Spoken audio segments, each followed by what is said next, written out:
Wheaton Precious Metals is buying a silver stream on BHP's portion of the Antamina mine in Peru. And this is a gigantic streaming deal set to be the biggest in history. Wheaton is putting up $4.3 billion US in advance, said to be the biggest stream deal ever. Wheaton already has a silver stream on Antamina with dibs on Glencore production. And after this, it'll get a combined 67.5% of all the silver produced at that mine. We are joined by Randy Smallwood, who is for now Chief Executive Officer at Wheaton Precious Metals. It's great to see you, Randy. Thanks very much indeed. And basically, you're putting up the money. My team is making it a very exciting last couple of weeks. I know. Yeah, we'll talk about your plans because you're not going away altogether, I know. You'll be getting 20%. You'll be paying just 20% of the market price for vast amounts of silver from this mine. Yeah, it's. We're very familiar with Antamina. We did the original deal with Glencore over 10 years ago, and it's been the strongest performing single asset in our portfolio. We've seen 17% more metal than what we expected on the original acquisition. So it is one of the reasons that we're so excited about being able to double down on this one. BHP's share is equal to Glencore's. There's only a slight difference. The payability for BHP's share is 90%, whereas for Glencore it's 100%. But essentially, it is a full double down in terms of silver. So really, becomes our second biggest asset within Wheaton, and quite excited to have such a quality asset at that level. After the huge Salobo mine in Brazil, the Vale mine. Now, I read, and this is prior to this deal, I think it was a couple of weeks ago, that at current spot prices then, and silver has come off its highs, silver on paper was accounting for about 70% of your revenue. Now, I know that's a moving target, but does that sound plausible? Could silver have got that high as a percent of your total revenue? No, last year, with the guidance a year ago, silver was about 35% of our revenue. Okay. With the updated numbers, we were getting close to 50, and with this add-on, we're probably about 55, 56% of our revenue right now. I guess when silver peaked at $115 here just recently, it might have been a bump higher than that 56%. But right. But yeah, your comment on Silver Wheaton at the start of this is we're starting to get a little bit more of a silver shine to us, aren't we? Yeah, because years ago you started, your basic plan was, you guys, silver doesn't get valued in a company like BHP, so we'll go in and we'll buy the silver, and our paper will get a much higher valuation in the market. Yeah, we spent the first 10 years in this company looking for silver streams. And so it's only over the last 11 or 12 years that we started focusing on all precious metals, and we've done very well on the gold side.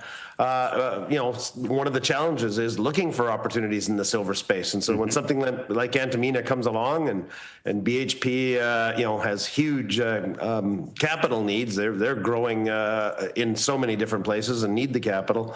You just make sure that you are set up so that you can take advantage of these opportunities. So yeah, it's tough to find good silver production, especially such high margin silver production, and pretty excited to bring this one in. TD have a buy on your stock, but they do say that the initial deal returns look low on our production assumptions and spot silver. However, of course, the beauty of your model is that as the mine expands, you get more silver.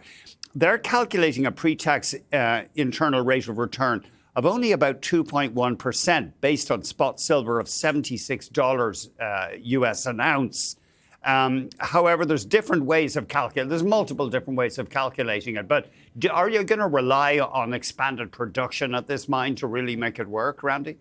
Yeah, it's one of the challenges. It's not really a challenge. It's just the approach. It's the operating approach of the consortium that runs Antamina is to reserves must have tailings capacity. It must have all the infrastructure capacity, and so the measured and indicated resources are definitely of high confidence in our eyes.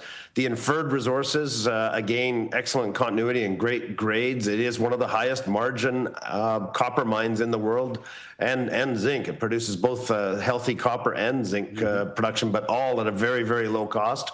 And so all the exploration potential, all the inferred resources and the exploration potential, we're comfortable that this is a multi-generational asset.